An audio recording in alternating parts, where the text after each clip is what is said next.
So we're going to start with Lieutenant Memo Arrubla, who leads kids' workshops in all aspects of hip-hop, helping youth in his community cope with trauma. We met him thanks to Fox 10 Phoenix anchor Syleste Rodriguez. Let's look back.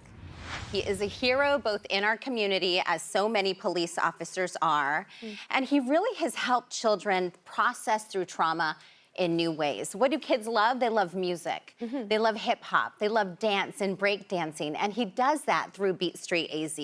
And it's amazing to see the transformation over the last decade or so that he's made with so many of these young children.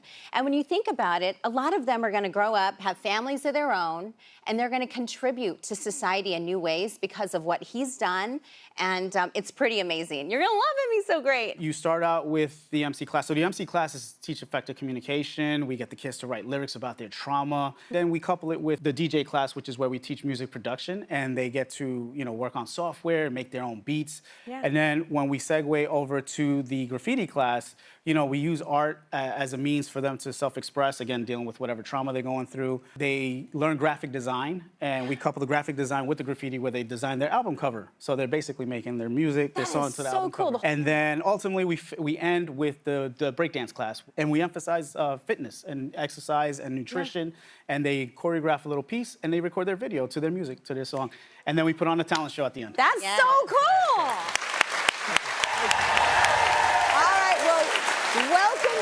Welcome back to the show. Thank you.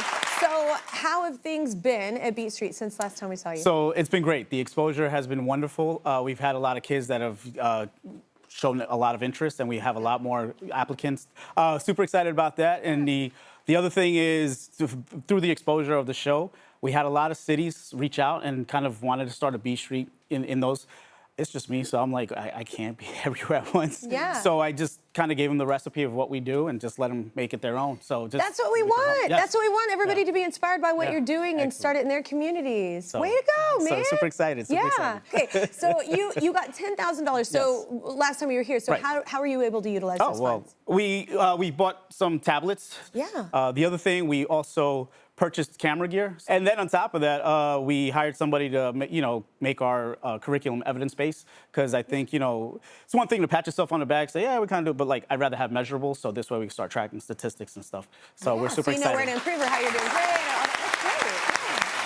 Well, like I said earlier, being crowned Good Neighbor of the Year isn't just about accolades, y'all. Whoever gets the title also gets a $100,000 boost for their organization, which obviously everybody could use, and everyone watching can be a part of this decision. So we reached out to our nominators to remind us of why their candidate's program is most deserving.